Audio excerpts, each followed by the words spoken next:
Les tâches et les activités sont parfois confondues, mais lorsqu'elles sont utilisées de la bonne manière, elles constituent de puissants outils pour vous aider à gérer vos stratégies de gestion de parties prenantes. Dans cette courte vidéo, nous vous expliquerons quand utiliser chacune des actions et nous vous donnerons un aperçu rapide de la manière de les utiliser. Tout d'abord, lorsque vous vous demandez laquelle des actions utiliser, posez-vous les questions suivantes. Est-ce que mon action se répétera dans le temps à une fréquence déterminée? La même action doit-elle être effectuée avec de nombreuses parties prenantes? Est-ce que vous devez communiquer avec la partie prenante pour compléter la tâche? Si vous avez répondu oui à au moins une de ces questions, vous devriez créer une activité dans votre plan de participation.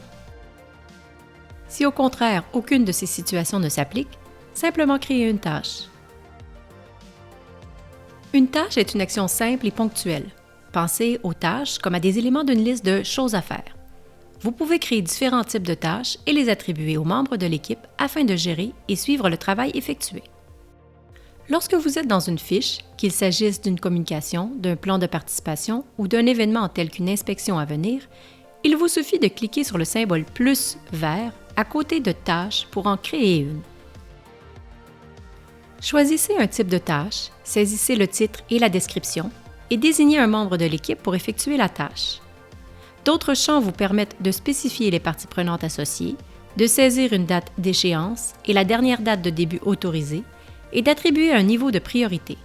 Enfin, vous pouvez identifier une personne responsable, telle qu'un chef de projet, chargé de veiller à ce que la tâche soit réalisée et établir un lien avec le ou les projets correspondants.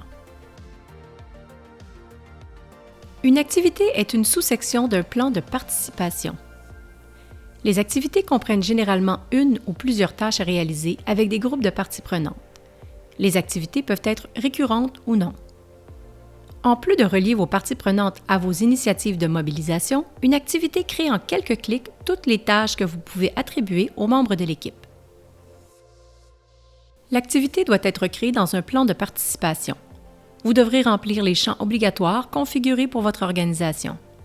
Il est généralement préférable d'ajouter autant d'informations que possible, y compris les objectifs et le message clé de la communication.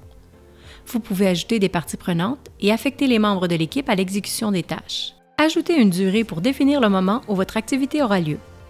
Si vous avez des tâches qui seront récurrentes, mensuelles, trimestrielles ou annuelles par exemple, ajoutez une récurrence pour créer les périodes. Lorsque vous démarrerez l'activité, elle générera automatiquement les tâches nécessaires. Si les notifications ont été activées, les personnes assignées seront notifiées. Nous vous recommandons de créer une activité lorsque, par exemple, vous voulez que tous les gestionnaires de relations contactent toutes les parties prenantes de niveau 1 chaque trimestre et enregistrent le résultat de leur communication. Une autre situation où la création d'activités vous fera gagner du temps est la suivante. Vous devez envoyer mensuellement un rapport de conformité à tous les dirigeants qui sont liés à un accord et vous devez les rencontrer trimestriellement pour revoir cet accord. Finalement, si tous les maires d'une région donnée doivent prendre connaissance d'une nouvelle politique de sécurité, serait un autre bon exemple de situation pour utiliser l'activité.